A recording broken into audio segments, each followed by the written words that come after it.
Hello, everybody. I'm Don Finn. I am the chair of publications here at the Coalition on Adult Basic Education, and I'm also past president. It's my pleasure to present another author interview for our digital literacy themed COABE journal. Today, I'm being joined by one of the authors of a piece entitled Empowering Educators to Advance Digital Efficacy Through Classroom Innovations, the Illinois Digital Learning Lab.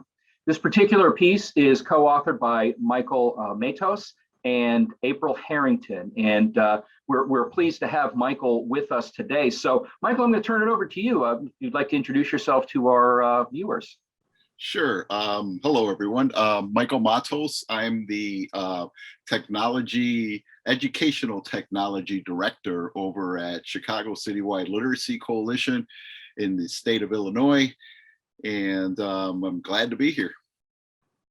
Well, Michael, we're glad to have you too. And I should also mention that Michael serves as the chair of our technology committee on the COABE board, as well as being a Region 3 representative. So he also has a role in this journal in that he is our guest editor for the journal as well. So he's been very, very busy, to say the least. But this piece that he and April put together is just a really interesting piece as it presents some information about the Illinois Digital Learning Lab project. And so, Michael, I'll just start with the general question. Why did you write this article for the COABE Journal? Well, this article hopefully shows our beliefs that as adult educators, it is our obligation to prepare our learners for the future of the workplace by integrating digital skills into our instruction. The Illinois Digital Learning Lab recognizes that this work poses challenges. But we also see great opportunities for technology to differentiate and enrich the learning experience and achieve better learning outcomes. The Illinois Digital Learning Lab brings instructors and administrators together in a peer learning, educator-led cohort model that leverages digital resources and subject matter experts to help teachers experiment, learn from each other, and implement innovative classroom solutions.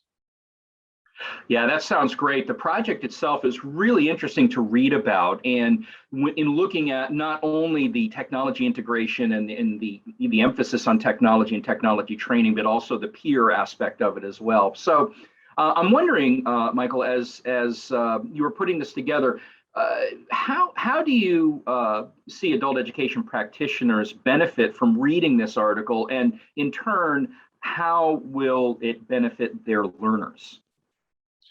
Well, we believe reading this article will benefit adult education practitioners and their learners because the lab empowers educators to become entrepreneurs, change makers, digital leaders as they implement digital classroom solutions and experiment with a variety of digital tools. A peer-supported cohort model allows educators to design solutions that align with unique needs of their students while learning from peers and subject matter experts throughout.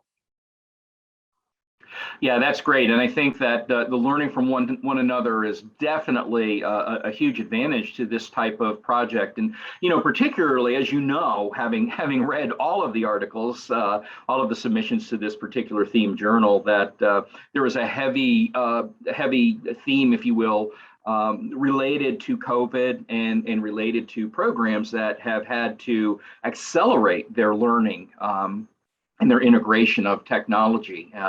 Yeah, and so this particular project really speaks to that as something that actually had been in motion prior to that. So I'm wondering, Michael, as you reflect on the article itself, and of course on the digital literacy themed edition of the journal, what do you hope the readers will take away from this article?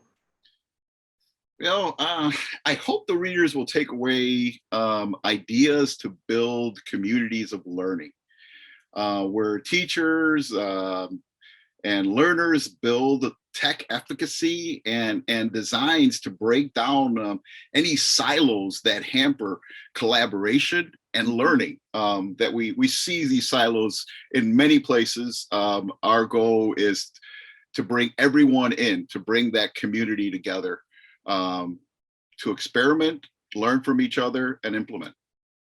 Right, and I think I wonder, and maybe you can even reflect on this a little bit, if to me it seems that there is a greater willingness for learning from one another, in particular as it relates to technology, and in fact even engaging the adult learners in that process.